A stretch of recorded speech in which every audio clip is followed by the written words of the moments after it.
Okay, so for all you folks out there who love to really dig into those, like, big questions, the kind that keep you up at night, well, today we're diving into one that's particularly mind-bending: presentism. Now, at first glance, it might seem pretty straightforward, right? The idea that the only things that exist are the things that are happening right now in the present. Yeah, I mean, it does have that sort of intuitive appeal, right? Like it Yeah. just feels like common sense. Right, exactly. And here's the thing about philosophy, right? What seems simple on the surface often, well, it kind of explodes into this whole universe of complexity when you start poking at it. And presentism is, well, it's no exception. Oh, absolutely. And for all of you listening who really enjoy those deep philosophical rabbit holes, well, this dive into presentism is it's going to take us to some pretty surprising and complex places. Oh, it definitely will. And to guide us on this journey, we're gonna be relying on a true philosophical heavyweight, the Stanford Encyclopedia of Philosophy entry on presentism. Think of it as like our meticulously researched set of notes, for this deep dive. Right. It lays out not only what presentism is, but also why philosophers find it so compelling. And of course, it also delves into all the major criticisms and those really sticky points of contention. The places where things get really interesting. Exactly. And so our mission here isn't to try to convince you one way or the other. No, no. Our goal is to give you a clear, and I hope, a nuanced understanding of this debate that's been raging on in philosophy, well, really for a very long time. Right. And we're also going to explore some of the really profound questions that presentism raises about time, existence, the whole shebang. Yeah, the big stuff. So with that in mind, where do we even begin with this philosophical excavation? Where do we start? Well, I think the best place to start is with the foundation itself, right? Yeah. With the definition of presentism. Okay, so back to basics. Back to basics, exactly. Yeah. And at its core, we're talking about an ontological thesis, right? A fundamental claim about what exists, period. And that thesis is often stated very simply as only present things exist. Only present things exist. That's it. That's it. But the key is in that word, only. And presentists use that in the most absolute sense. Wow. Yeah, they're not messing around. It's not about, what we can perceive or what seems to be the case. It's about what actually populates reality at the most fundamental level. So for you, the key here is this. It's almost like presentism is offering us the most radical simplification of reality possible. It's saying that the past and the future, well, they're not just somewhere else or not yet here, but they literally don't exist at all. That's a pretty bold starting point, wouldn't you say? Oh, absolutely. It's incredibly bold. And I think to really appreciate just how radical that claim is, it's helpful to contrast it with its temporal opposite, which is eternalism. And eternalism, well, that claims that the past, present, and future, they all exist, all with the same ecological status. They're all equally real. So you've got dinosaurs roaming around with, future astronauts. Everyone's just hanging out together in this big eternal. We're a very crowded party. Yeah, very crowded party. And there's another analogy here that I think is helpful. We can compare this to actualism and possibilism. Actualism says only actual things exist. But possibilism, well, that opens the door to possible things having some sort of being, even if they're not actually real. Right, right. And then, of course, there's the growing block theory, which is, well, it's kind of like a middle ground, right? It says that the past and present are real, but the future's still up for grabs. Yeah, still baking. Still baking, exactly. So it feels like everyone's wrestling with this famous question from Quine, right? What is there? Right. And the presentist comes in with this incredibly simple and direct answer, like, only what's present. Exactly. And that simplicity, that radical simplicity, I mean, that has to be a big part of what makes presentism so appealing to some philosophers, right? Absolutely. But, as the Stanford Encyclopedia entry points out, that initial definition that only present things exist, well, it needs some refinement, Right. to really capture what presentists are getting at. Okay, so it needs a little more nuance. A little more nuance. For example, imagine a possible world where the growing block theory is true. So at the very first moment of that world, right, only that moment exists, and it's the present moment. Okay. So at that instant, that simple definition of presentism, only pleasant things exist, well, it holds true. But why we wouldn't say that the entire world is presentist, would we? I see what you mean. It's like it captures a single snapshot, right?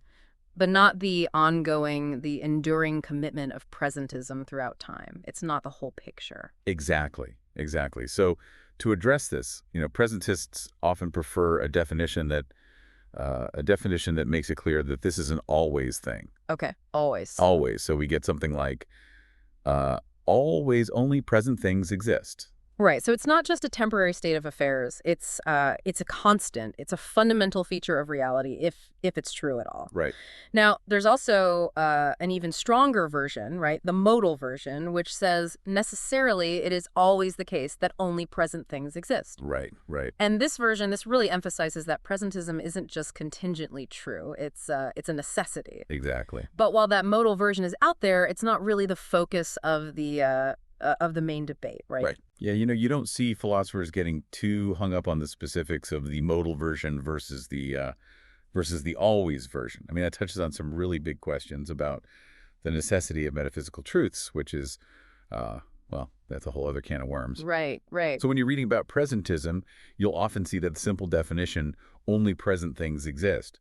But the understanding is that it really implies something closer to that always version, that it's a constant state of affairs. Okay, so we've got a better grasp on the core claim of presentism, but what about things that don't seem to exist in time at all, like abstract objects, right? Like numbers or mathematical truths, or maybe even a timeless God. Right. How does presentism deal with those kinds of entities? Yeah, that's a really crucial point. It's a place where presentism can start to create some tension, for certain philosophical viewpoints. I mean, if these entities are truly timeless, if they exist completely outside of time, then that simple definition of presentism, well, it seems to exclude them because they would never be present, right? They'd always be outside of time. Right. And this can be a problem, for a presentist who also happens to be a Platonist about mathematics, for example, or someone who believes in a God that's traditionally conceived as timeless. So a presentist couldn't be a Platonist or believe in a timeless God? Well, not necessarily. I mean, the Stanford Encyclopedia entry makes it clear that presentism can be compatible with the existence of abstract objects, for example, as long as those objects exist now in the present moment. Okay, so they can exist, but they have to exist in the present. Exactly. So a presentist could argue that that numbers, while they're abstract, they're still part of present reality. The conflict really arises if you say that those entities are timeless. And similarly, a presentist could believe in a God that exists now in the present, even if that God has unique and perhaps eternal qualities. But, trying to reconcile presentism with a truly timeless God, well, that definitely raises a whole host of other issues. Right. Complicated issue. It's very complicated, yeah. Okay. So the real emphasis here is on present existence. It's not so much about being fleeting or temporal in the everyday sense of the word. Right. But presentism itself isn't a static view, is it? The universe isn't just frozen in this single unchanging now. No, absolutely not. And that's why we have to add another element to the definition. Yeah. We need to make it clear that the present itself is dynamic. Okay, so it's always changing. Always changing. So we get a definition that looks more like this. Only present things exist, and what is present changes. I like that, yeah. Yeah, that second part, that's crucial. Presentism, at least as it's typically understood, it really embraces this idea of a dynamic reality. Right. This flow of time where the content of what makes up the present, it's constantly changing. Think of it like a river. Yeah. Right? The water you see, that's always present, but it's always new water flowing through. It's a beautiful analogy. And that really resonates with our experience, right? Yeah. That the reality that exists is always in flux, even though at any given moment, only that specific slice of reality is actually real. Exactly. And this idea of a dynamic present, it connects to what's known as the theory of time, right? Right. Which says that there's this real distinction between past, present, and future, and that there's this objective flow of time, this passage of time. Right. But the Stanford Encyclopedia entry, it mentions some newer ideas, some recent developments where philosophers are actually trying to separate presentism from that A theory of time, or at least from the stronger versions of it. Right. They're trying to tease those two apart a little bit, and it's fascinating to see how these really fundamental concepts evolve over time. Absolutely. Now, speaking of evolution, the entry also mentions that while the term presentism itself is relatively new, the idea's been around for a while, right? Oh, yeah, definitely. In fact, it points to Arthur Pryor as a really important figure in the development of presentism, Right. even though he was writing quite a bit before Robert Adams coined the term in the 1980s. Yeah, that's right. I mean, Pryor was writing much earlier in the 20th century, Yeah. and he definitely articulated a view that's very much in line with the core of presentism. He famously described the present as, let me see if I can get this right, simply is the real considered in relation to two species of unreality, namely the past and the future. Wow, that's a pretty powerful statement. Yeah, it really gets to the heart of it. But, the Stanford Encyclopedia entry does point out that there's still some debate about whether Pryor's entire philosophical system, all of his views, whether they align perfectly with contemporary versions of presentism. I mean, there are some subtle differences. Okay, so there are some nuances there. Yeah, some nuances, but still, he was definitely a major influence. Definitely a pioneer. Absolutely. So we've got a pretty good grasp on what presentism claims, right? Right. It says that only the present exists and that what constitutes the present, well, that's constantly changing. Right. And it's also often connected to that the theory of time that we talked Yeah. about. Right. But, Mhm. for the philosopher out there listening, the question is why? Why would someone subscribe to this view? What are the compelling reasons to be a presentist? Yeah, that's a great question. I mean, the Stanford Encyclopedia entry lays out several key motivations. And I think the most intuitive and probably the most common one is simply that it appeals to common sense. Okay, so it just feels right. It just feels right. Presentism aligns with our everyday experience of the world, right? Right. The feeling that present things are real, the past is gone, and the future hasn't happened yet. There's something kind of elegant about the idea that things come into being and then they cease to exist. Right, like a nice clean beginning and end. Exactly. But as philosophers, we need more than just a good feeling, right? Oh yeah, definitely. We need some solid argument. They made arguments, yeah. So what else is there? What are the more rigorous arguments in favor of presentism? Well, another big one is the idea that the present is special. Special. In what way? Yeah, special. I mean, we have this strong intuition that the present moment is it's unique. It's different from the past and the future in a really fundamental way. Okay. And presentism captures this perfectly, right? It says that only present things actually exist.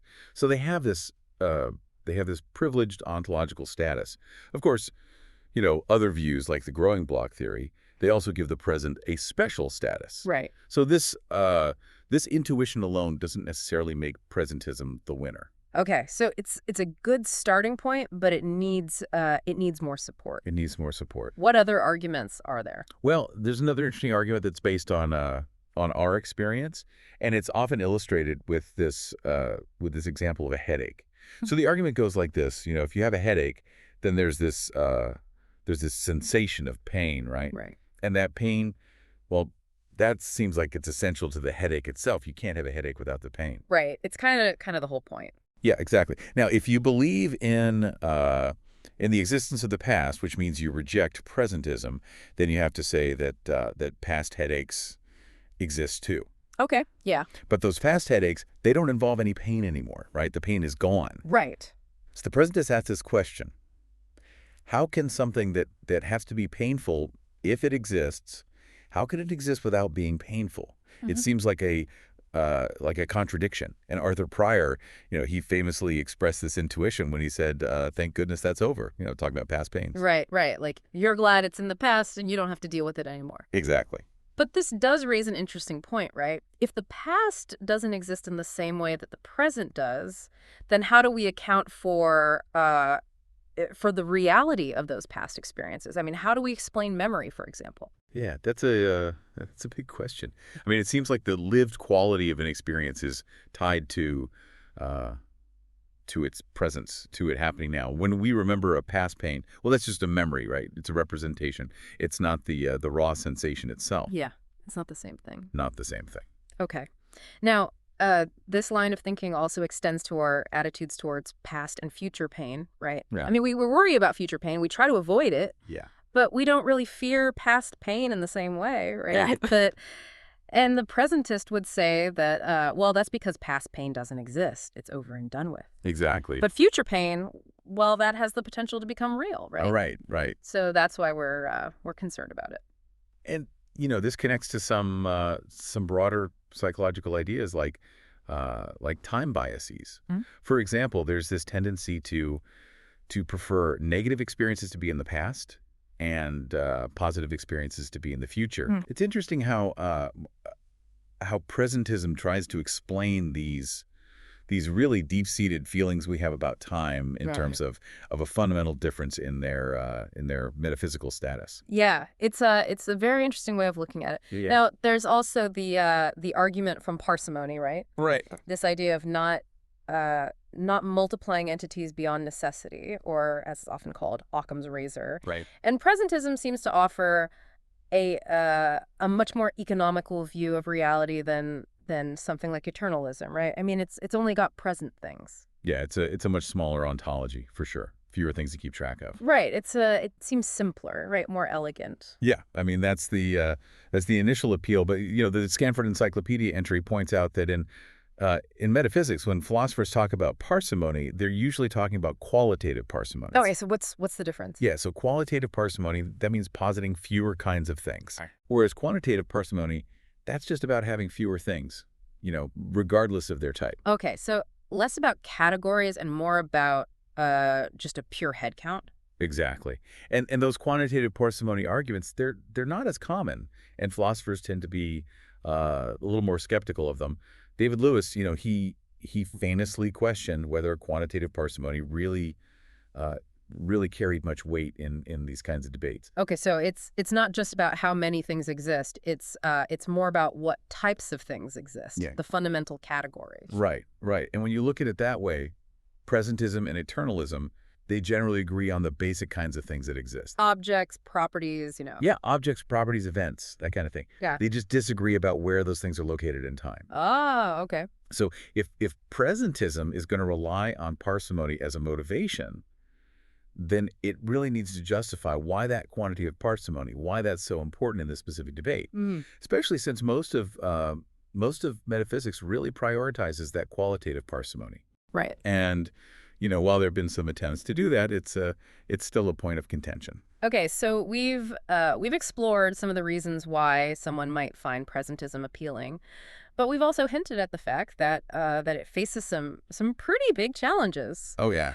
And I think a good place to start is with the definitional concerns, right? I mean, it seems like such a simple statement, only present things exist. But it turns out that unpacking that statement can get really messy. Yeah, very messy.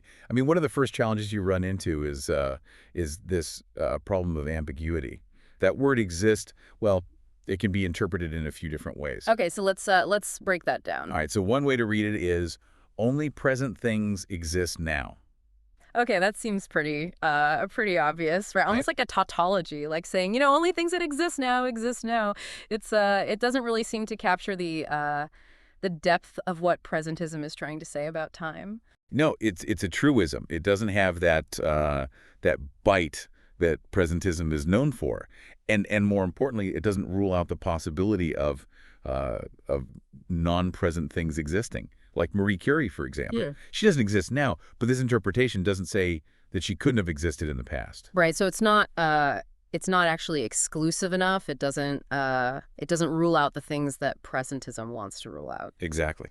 Okay, so that one's too weak. Too weak. What about this interpretation? Only present things have existed, exist now, or will exist. Right, right. That one seems to run into problems right away, right? Yeah. I mean, what about someone like Marie Curie? She definitely existed in the past, but she's not present now. Yeah, that's the classic objection to this interpretation.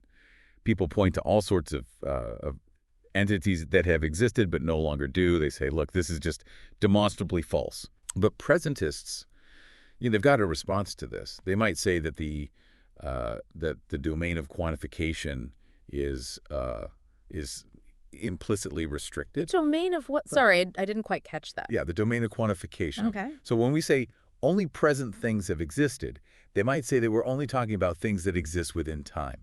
Ah, okay. So it becomes more like For anything within time, if it has existed, exists now, or will exist, then it is present.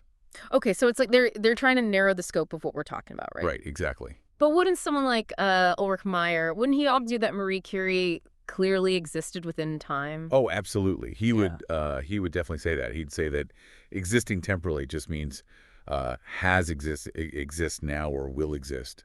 So the debate then becomes uh,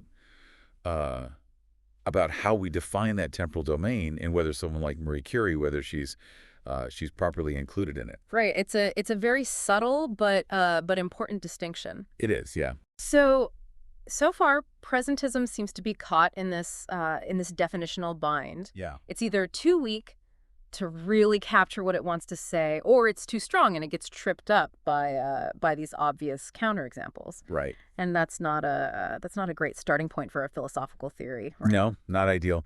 But, Daniel Deasy, he actually thinks this whole line of argument is a bit of a red herring. Oh, okay. How so? Well, he says the problem is that we're assuming that the quantifier in that definition, that only part, that it has to be either tensed or tenseless. Right. But he argues that that the universal quantifier, the everything part, as it's understood in formal logic, well, it's neither inherently tense nor tenseless. Okay. So in his view, these quantifiers are they're just logical tools. They don't carry any temporal baggage with them. So he's saying we're getting bogged down in the grammar, and we should focus on the underlying metaphysical idea. Right. Exactly. But Deasy himself also acknowledges that there are still issues with coming up with a precise definition of presentism. Yeah, he points out that it's still difficult to define what it means for something to be present. Right. And there's also the question of how long the present actually lasts. I mean, how long is now? Right. That's a really good question. Yeah.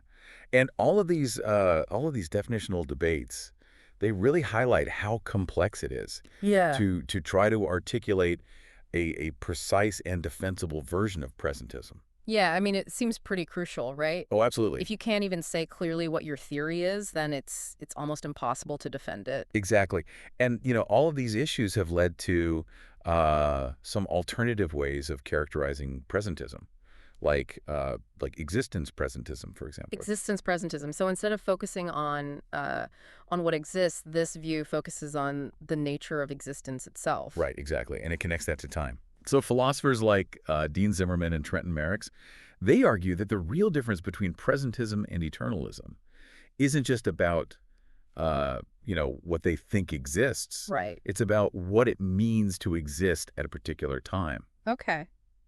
So existence presentism says that to be present is just to be real, to exist. So for these philosophers, saying something exists is the same as saying that it exists now. Right, exactly. But of course, eternalists would reject that Oh, yeah. because they think that things can exist without being present. Right. So this kind of reframes the whole debate, right? Yes. Instead of arguing about what exists, we're arguing about the nature of existence itself and its relationship to the present moment. Interesting. And it allows presentists to say things like existing at the present time is the same as existing, which is something that eternalists can't really say. Right. So it's a way to kind of sidestep some of those tricky definitional issues that we talked about. Yeah, it's a clever move. And the Stanford Encyclopedia entry also mentions another approach, which is to reframe the debate in terms of transientism and permanentism. Right. So transientism, that's the idea that things can begin to exist and cease to exist. Right. And permanentism, that's the view that everything that exists, well, it always exists. It always has and always will. And this way of looking at it, it shifts the focus away from, what exists at a specific time, and it puts more emphasis on the dynamic nature of existence, whether things can change their existence status over time. Exactly. Yeah.